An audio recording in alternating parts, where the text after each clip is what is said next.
Hello, and welcome back for another episode of the Bleav in Lions podcast. That's BLEAV. And this time, we're talking about joint practices with the Jacksonville Jaguars, as well as our first preseason game against the New York Giants. And to cover it all, we've got a guy who witnessed practice firsthand for the Jacksonville Jaguars and did some commentary for the game against the New York Giants. That's right, it's former all-pro safety for the Detroit Lions, the interception leader, Glover Quinn. What's up, man?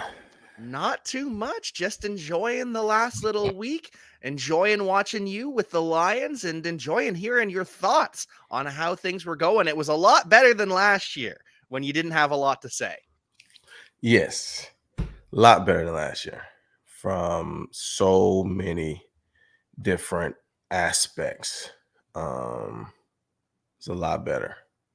I left there feeling good. I left there feeling like, okay, this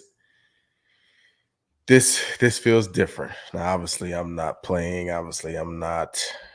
I don't know, but it felt different than what it felt last year.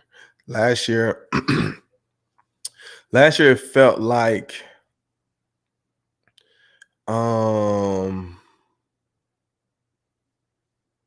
last year it felt like a DB that says I'm the best in the league when they really know they're not the best in the league. They just feel like they gotta say that. You know how they be like, oh, I feel like I gotta think I'm the best. And I'm just like, no, you don't. Like, you can understand that I'm a good player, but there are some guys that are better than me at this moment, right? Last year, that's what it felt like. They were fake confident. Like they thought they were, but it was this year, it felt like a veteran, like a true confidence, a mature, like we've been there, we understood, we understand who we are, and now we're ready to go and win. That's what it felt like. We're not hoping to win. We're not depending on the hype to win. We're going to win because we are a good football team. That's what it felt like this year as opposed to last year. And then the guys to see the work this year was different than last year. And that is great to hear because last year, the big thing you came back, it was the energy. The energy just wasn't there. Aside from Jamal Williams, who was just running his mouth all day on the offense, but there was no one on defense that could A, put a lick on him, and B, chirp back. It just kind of felt like they let him just talk. So this year, was there more talking from the defense? And did it start where we expected it to start with CJ, Chauncey Gardner-Johnson? Yeah, no question. It started with CJ, and As that mouthy as we expected? yeah. Mouthy.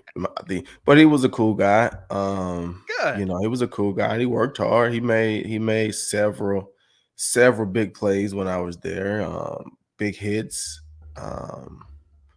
You know, he looked good. The starting secondary, they looked pretty good.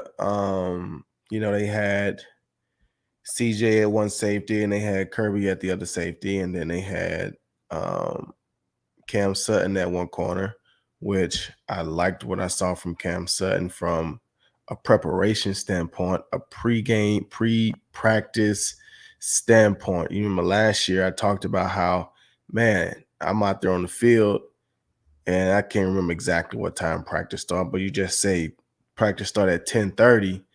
DB's not getting out there to 10:25, right? It's nobody out there putting in work. And then this year, practice started at 10:30. I'm out there at 10 o'clock. Cam Sutton is already out there. I saw him walk out there at probably like 9:45. He's putting in work. And Jerry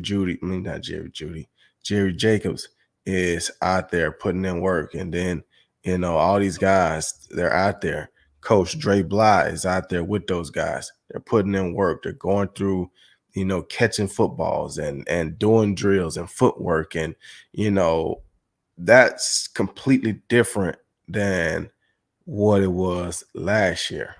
And so for me, that doesn't always equate to wins, but it shows a level of want to. It shows a level of commitment to my craft. It shows a level of wanting to practice at a high level because I'm gonna come out here and get myself prepared to practice at a high level. You can't practice at a high level if you don't prepare to practice at a high level. So when you see those things, like I said, it doesn't always equate to wins or playing great, but it's better than not doing those things. It's just a level of professionalism where it's, hey, this is my craft, this is my job, this is my passion, my profession, and so I am going to go above and beyond to make sure I am at the top of my game. And last year it was a very young secondary. Tracy was the veteran in the room. There was no veteran cornerback, period. They were all on their rookie contracts. Now you got a bunch of veterans in there. You got CJ GJ, you've got Kirby Joseph, another year in the league. Cam Sutton, Emmanuel Mosley wasn't there, but they're expecting him to have a veteran presence there too. And Jerry Jacobs emerging into a veteran of his own with a player coach in Dre Bleav, something that they also didn't have last year. Were you excited about what you saw from Dre Bleav? I know that was one of the biggest offseason additions that flew under the radar that you were excited about because he's a turnover guy, and the Lions have not been a turnover team. Right. I was definitely excited about that. And I was excited to, talk with Dre for a little bit. And, like you said, and we talked about those things, right? When you are a turnover guy, those are going to be the things that you preach. Those are the things that you see. You see opportunities and you see ways that you can help guys get turnovers. You emphasize those things each and every day in practice, each and every day in meetings. Like those are things that you emphasize because that's who you are. And you can't take a guy, like I said, and there's no disrespect to him as a player, but you can't take a guy who's not a turnover guy and think they're going to just become a turnover guy. That's just not who they are. And this year, CJGJ having, I think he, led the league or had multiple interceptions last year, bringing him over that, you know, I don't even know what you call it, but that presence of somebody that wants to seek after the ball, right? You bring in Cam Sutton, you bring in some veteran guys that's been on winning teams around winning programs that know what it looks like, know what it takes. And then you have a coach that was a turnover guy. I liked what I saw. I liked what I saw. I liked their size. I liked their intensity. Um, they're still young in the sense of from playing together. This group hasn't played together, right? The only one that's, played here last year really was Kirby, right? I think Jerry was hurt last year or didn't play as much. Played at And the then, end of the year, but it was yeah, a slow process. right. And then Cam wasn't here and CJ wasn't here. So this is their first time playing together.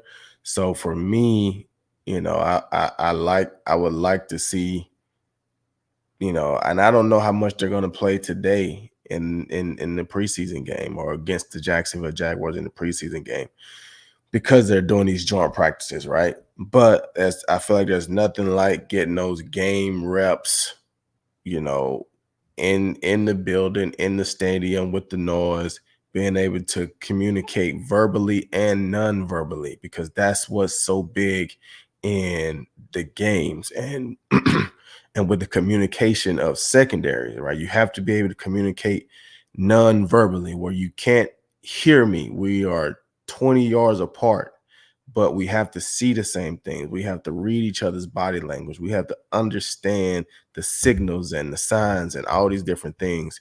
And yes, you can get that in practice, but you also can hear better in practice because even though they have noise and this and that, it's not 80,000 people screaming either.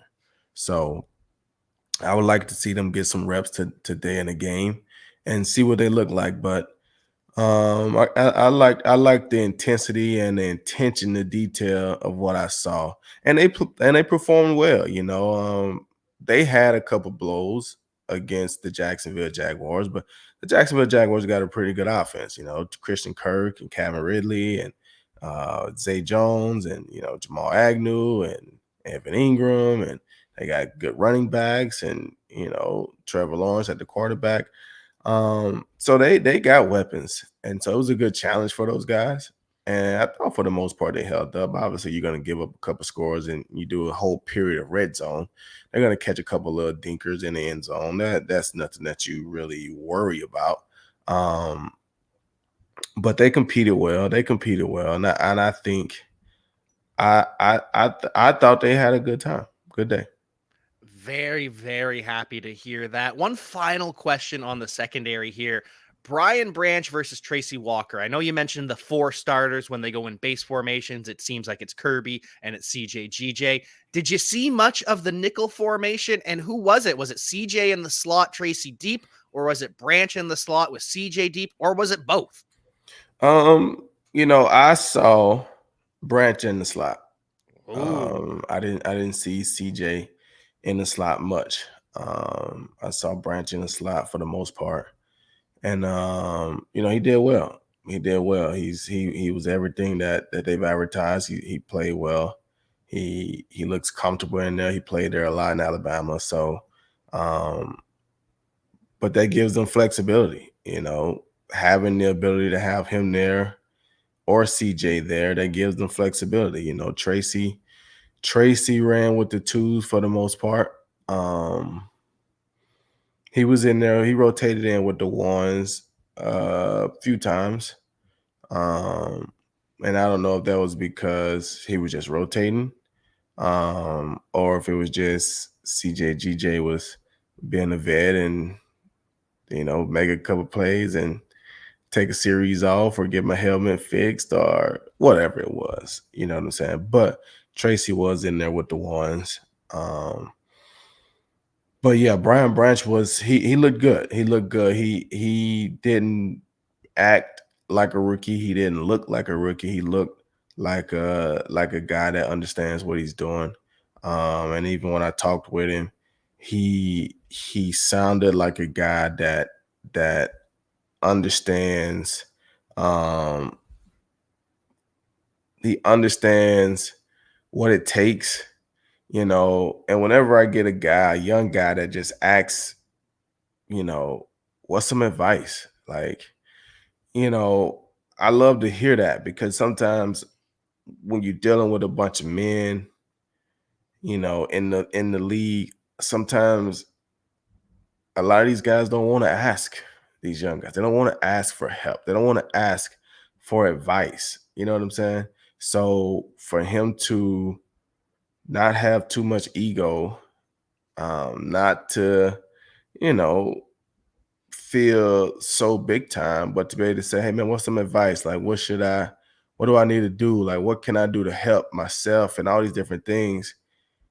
You feel like a kid like that really wants to learn.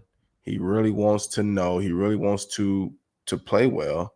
And what you're seeing on the field is that. And it was good. I liked him. I liked him. I liked him.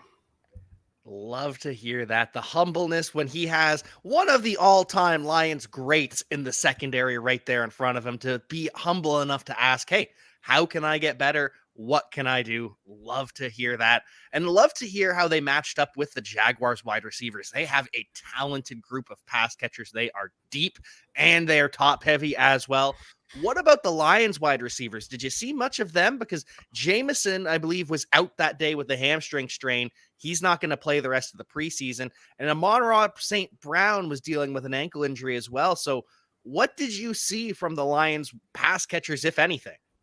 Well, that was the thing, right? So Jameson went down, Amon Ra went down, and I didn't know that they had went down because the way that they had the practice field set up, they got two fields.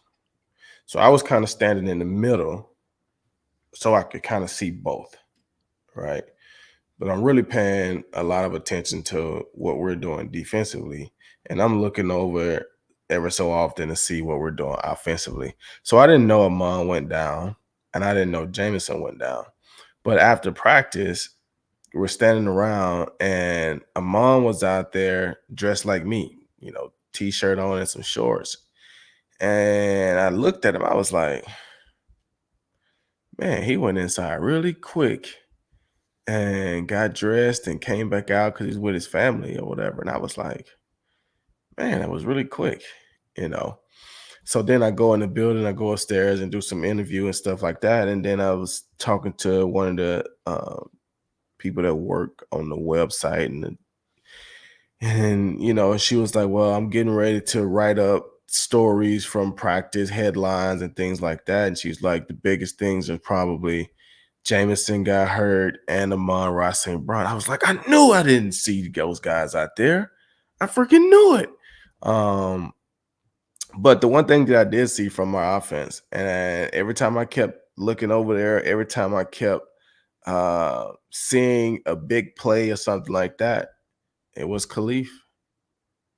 It was Khalif. Ooh. I'm talking big plays, catching runs, deep balls. It was Khalif. And I kept saying, man, Khalif showing up over there. Like I said, I didn't know Amon and Jameson wasn't over there. I just knew when I look over there, Khalif was making plays. Marvin had a couple nice plays. And, Jameer Gibbs he's electric. He's electric. And so offensively, you know, Jared looked pretty good. He looked pretty good. He had a couple plays where I felt like, come on, Jared, we can't do that. But it's training camp. That's why you practice. So you don't expect him to be perfect in practice like that. But for the most part, I thought he looked good. He looked in control. The wide receiver, the young guy, Chase Cota, he looked good. I saw him make a few plays. So offensively, they looked pretty good. They looked pretty good. The thing that you know I was thinking about is the importance of a Jameson Williams, right? The importance of a Jameson Williams. I was thinking about that because when you're in practice and you're watching and you start to think about the game and how the game is played, and I know they may not feel like they need it, but when you don't have the threat of somebody taking the top off your defense, the safeties, they play a little different. And they can crowd up the middle to where it makes it difficult for those intermediate passes that you live off of. So outside of Jameson Williams, I didn't see someone who I felt like, hey man, this guy right here is taking the top off and they better be paying attention to this guy. Everything else, number 8, what's I think his name? Josh Reynolds. Yep. He looked pretty solid. I think he can make plays. I don't know just how fast he is or if guys fear him like that. But obviously, Amon-Ra St. Brown, he can get behind you, but he make a lot of his money intermediate, catching a lot of passes, screen passes, out routes, corner routes, crossing routes. He make his money a lot that way. Marvin Jones, he's not the deep threat guy anymore. He's going to be making his money the same way. Contested catches, tough catches, going up on the sideline, things like that.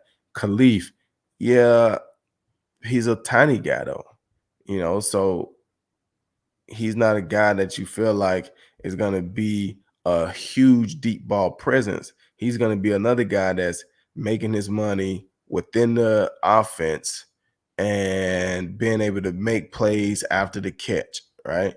So without Jameson in there, who are you looking at as somebody that can get over the top of the defense? Because over the course of 17 games, I think it's very, very, very, very difficult to always have to go 15 plays, 80 yards. You know what I'm saying? You need a couple of those 3 play, you know, 65-yard touchdown drives because you hit a 40-yard bomb over the top. You need some of those over the course of a game, over the course of a season, if you're going to continue to score points and win. So that was my only thing. So, to see Jameson in that first preseason game drop that touchdown or that deep ball, like, when you're in a situation that he's in, being a high draft pick, coming off injury like he's been, getting caught up in the gambling stuff, like, you got to put good stuff out there. You got to put good stuff out there. And that's something that you got to put out there that, man, you should have made that catch. You got to go up and make that tough catch. And he didn't. So we'll see. And then now you're injured. And I don't want to speculate, I don't want to say too much because I don't know. I can't see everything. But like I said, there was a lot of corners and secondary guys out there pre-practice getting work in. And when you're doing that, training camp is a lot of running, right? It's a lot of running, it's fast paced. It's going, and now you're practicing with another team, so the intensity is a little higher from the beginning, right? They didn't even do one-on-ones that from a defensive standpoint. I mean, wide receiver DB standpoint, they probably did it O-line, D-line. They didn't even do it wide receiver DB. They went straight from stretch to about 10 minutes of individual, straight to team. Ooh, right? So you're going like right now. So to get your body ready to go, primed, warmed up, sweating, muscles loose, that's very difficult to do in just team stretch, right? In the individual, right in the play. Like coming out there early, getting your body ready to go, building your body up on your time, right? Starting out running and a jogging and building yourself up to where, okay, now I'm running full speed. And then you go through team stretch and re-stretch and re-warm up and redo all those things. You can probably help prevent some of those soft tissue issues. But if you don't do those things and then you just come out and think, we've all seen wide receivers stretch. These guys don't stretch like that. They go through the motions and freaking warm-ups. And then they're gonna think you're gonna just come out there and start. And then you pull a hammy. I don't know. Those things can be avoided sometimes. And I'm one of those guys, that they say only fast people pull their hamstrings. I've never pulled a hammy in my life. So maybe I wasn't fast. But I felt like I tried to do everything I could to prevent pulling a hammy. And I never pulled a hamstring a day in my life. I think you're plenty fast enough, but it makes sense. It's all about the preparation. And of course, freak injuries happen. There is no way to prevent 100% of injuries, but you can do things to mitigate them, to try and avoid them. And even if you don't avoid them, if your body is in shape, if you are in the right place, then it might not be as severe. It might not be as bad. So we don't know if that's the case with Jameson Williams, but it's just another little red flag, another little thing that's gone wrong. And those can all be erased if he comes out in week 7 and balls the hell out. But it's just another little thing that set him back, which is so important for a player who didn't have training camp last year, didn't play much last year, and now is going to miss 6 games. So I'm happy to hear Khalif Raymond is stepping up. They have mentioned that without Jameson, he'll be relied on a little bit more, but he's also the punt returner, like you said. So he's more of a get the ball in his hands and make a play after that. So it's going to be interesting to see what this offense ends up looking like without Jameson Williams. Sounds like Jahmyr Gibbs is going to be a big part of it, though. It does. And, I saw him. They did a lot with him. He's going to be in the backfield. He's out of wide receiver. He's in the backfield getting used as a wide receiver. He's running the ball between the tackles, running on outs. He's going to be a big part of the Lions offense. And then obviously they brought in the big running back. What is his name? David Freeman. Montgomery. David Montgomery. Yeah, he's a big guy. He's a big guy. Pretty solid. Yeah. Yeah, he was a good sized guy, and so, but they're running back, so they got to stay healthy over the course of a season. I mean, the thing that I saw about Jahmyr Gibbs, man, and and I don't know, like I haven't went and looked at his bio, but like when I saw him at the practice, you know, he got some muscle on him. He had a bigger shirt on, so you can't see like if he's ripped or anything, but you can see like his traps and stuff like that. But man, he got such a baby face, man. He got such a baby face. I saw him like, man, this guy looked like he's like 20. He looked like he was a college student. Like that's exact. Like when I saw him, I was like, man, he looks like a college kid. He was interacting with, I don't know if that's his girlfriend or his wife or whoever she was, but they were just interacting like young college kids. And I just sat there and watched them for probably 20 minutes, just like this guy looks like a little college kid. You know what I'm saying? But he's a great football player. But he has such a baby face. Yeah, I would never have assumed that like he was a football stud like he is. You know what I'm saying? Just looking at his face, he's just such a baby face. But he ran hard. He ran with intent. He ran with purpose. He caught the ball well. So and then once he gets in open space and he turns it on, he can go. So if he can stay healthy, Lord willing, he should have a big year in that offense. Unassuming, but a absolute baller, absolutely hilarious. And we got to see a little bit of him in preseason action against the New York Giants, a game that you were helping to commentate. What was that experience like, and how did you enjoy the Giants Lions game in general? It was cool. I mean, I love talking the game. I mean, I feel like I have a lot of knowledge when it comes to the game. I feel like I can talk football. I feel like it was one of the things that God blessed me with. He gave me knowledge. He gave me the ability to talk and to explain and express. So I love to do it. I love, the technology of it now to be able to sit at my own house and do it, because that's some of the things that that have, I would say, halted me from doing as much, is the traveling and being gone and having to go to here and there to do it. But be able to sit at my house and watch the game and talk the game and just talk football in general, I thought it was pretty cool. I told the Lions they should do that more often. They should, and they should bring they you should. back. They right. We should have a every week we're doing that.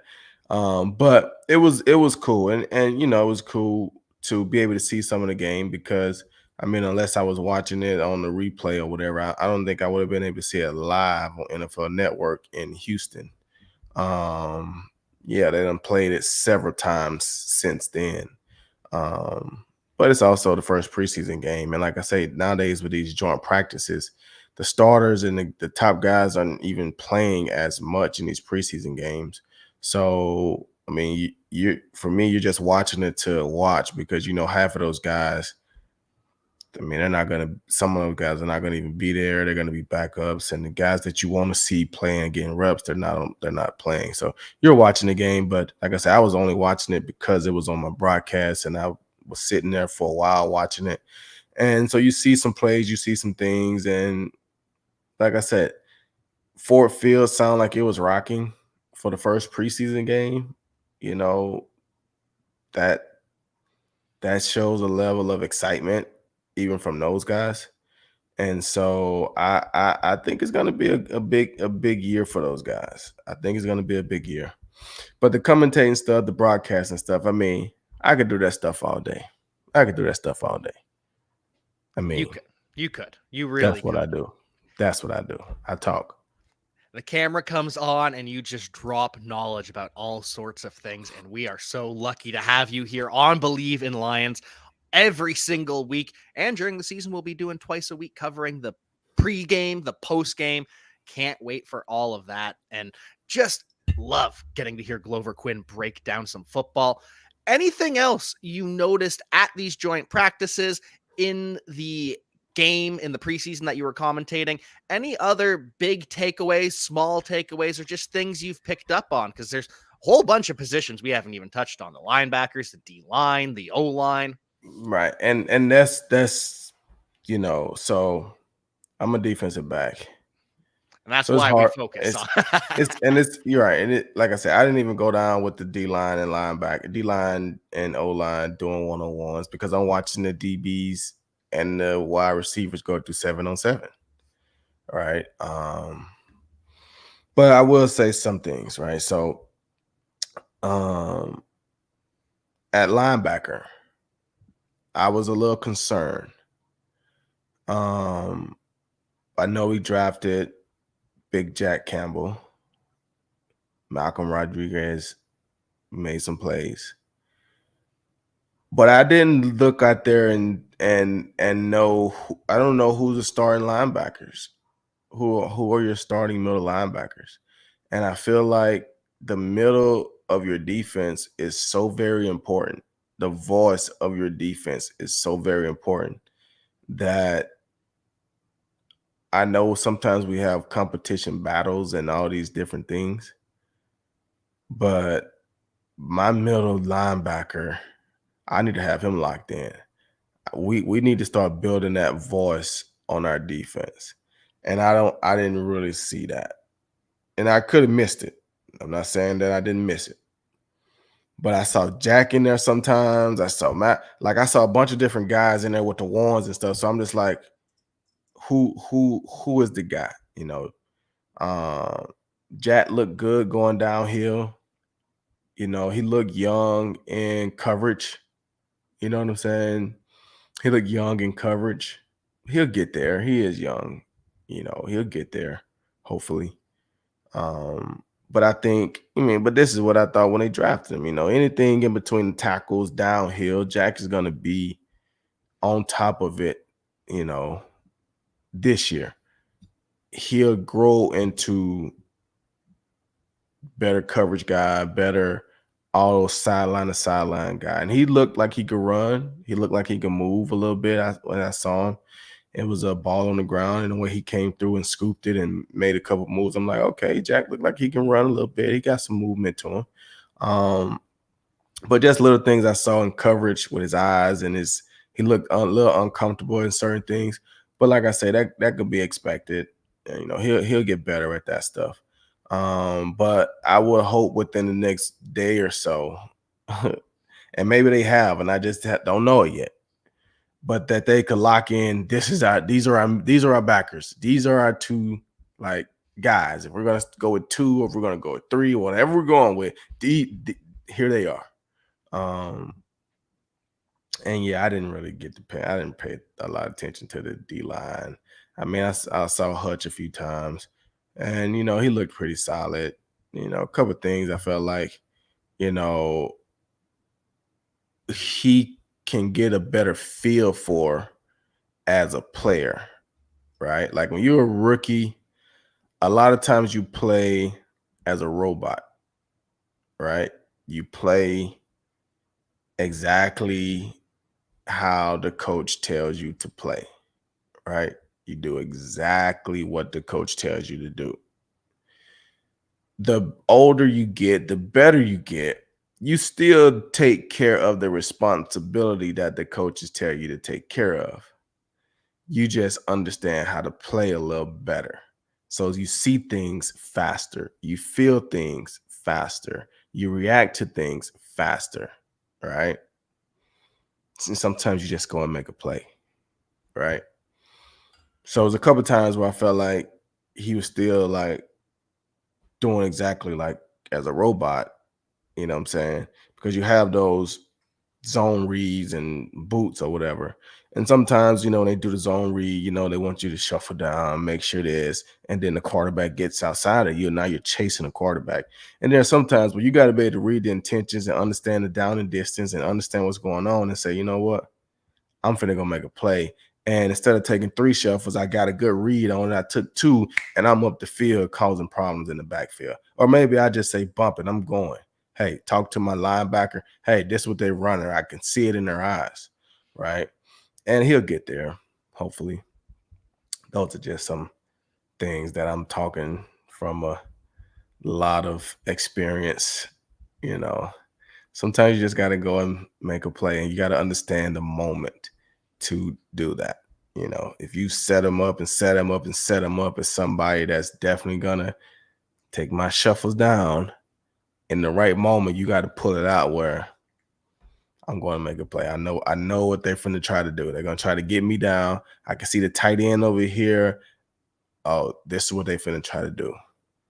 And then you go and be a big time ball player. But overall, I thought he looked pretty good. Well, and it's just going from pretty good rookie of the year candidate to a Pro Bowl caliber player. That is the difference between just following orders, just following your technique, what you're supposed to do, and just going out and making plays, reading a quarterback, reading the offensive line, and balling out. And hopefully that comes with Jack Campbell as well with the linebackers. The linebackers are one that have had me a little bit worried this offseason. It sounds as though Alex Anzalone is once again going to be the green dot. He's going to be the Mike, but kind of sounds like they're ready to move on from him, even though they just re-signed him, because they've got Derek Barnes, Jack Campbell, and Rodrigo all shuffling in, but they also want Jack Campbell to be the green dot at some point in his career. So that's the one position where it doesn't feel like there's a lot of cohesion. And then on the D line, it just feels like there's a lot of depth. It feels like there's Aiden, and then they've got Charles Harris, John Kaminsky, James Houston, Josh Pascal, Romeo, and Julian Aquara. And then the defensive interior a little bit thinner, but it's guys that we know. Aleem McNeil, Isaiah Buggs are back. Drafted Broderick Martin. So interesting that the one worry I had is the linebacker and a little bit the D tackles too, and that is what you notice. But they got away with it at times last year with Rodrigo and Alex Anzalone. Hopefully they can find some clarity there. Right. And I think now is the time. I don't think they need to go another week of not knowing and continually shuffling. Well, I think they need to get that locked in. When you see all these quarterback competitions are being settled this week, they officially announced that Anthony Richardson would start for the Colts. They announced that Sam Howell will start for the Commanders. They haven't announced it officially for CJ Stroud and the Texans, but we know that's coming. He's the guy. He's starting 2 preseason games. He's a starter, even if it's not official. So this is the time. After the second preseason game, during the second preseason game, heading into that third game, you kind of need to have all your starters figured out. You need to know who's winning these position battles so that they can get the full rep, they can get the full experience. Right. And outside of that, it's time to start like guys understanding roles. That's a big part of a lot. You know what I'm saying? Guys that are in leadership roles need to understand that they're in leadership roles. Guys that are in backup roles and guys that are in this, like they need to know what their roles are so they can start to learn how to be the best in their role. Right. And that's the only way that you move up, honestly. You got to be the best in your role, because when you show that you're really good in your role, when somebody goes down, they add to your role. But if you can't handle your initial role, how are you going to move up to somebody else's role? You can't even handle this role. You know what I'm saying? So I think those things need to start getting locked in, established. And this is a good week. And I don't even know what, they only have 3 preseason games. Yeah, they've gone to 3 now. Unless you have the Hall of Fame game, then you're forced to play 4. Yeah, so they got a game today, and then they probably got a game next week, and then they're done. And the next time we'll see them will be on Thursday night against the Chiefs. Oh, it's coming so soon. It's already late August. It's going to be September before you know it. It's going to be Lions versus Chiefs before you know it. Glover, thank you so much for your time today. Always such a delight hearing your thoughts on these lines, especially when you get to see it live and in person. Any final thoughts, any takeaways, any predictions you want to leave with our friends in the audience before we get you out of here? Oh man, I'm not predicting. I'm not predicting. I'm not predicting. I know how much you love your predictions, so I thought I'd Man, offer it. but I will say, I think the Lions will be, um, I think the Lions will be ready this year. I think they do win the North. I do. I mean, and like I said, that's born everybody staying healthy and playing. But I think they win the North. And we'll see. We'll see. Like I said, I think they are ready for the expectations this year. And I think they got some good pieces, veteran pieces, in the right positions to help lead the team. And hopefully it shows up on Sundays. And I've always said this each and every week. You can have all the expectations, you can have all the hype, you can have all that stuff. You have to go out and win football games. We can like all the coaches and the staff and everybody. You have to go and win football games. So Lions, let's go and win some football games.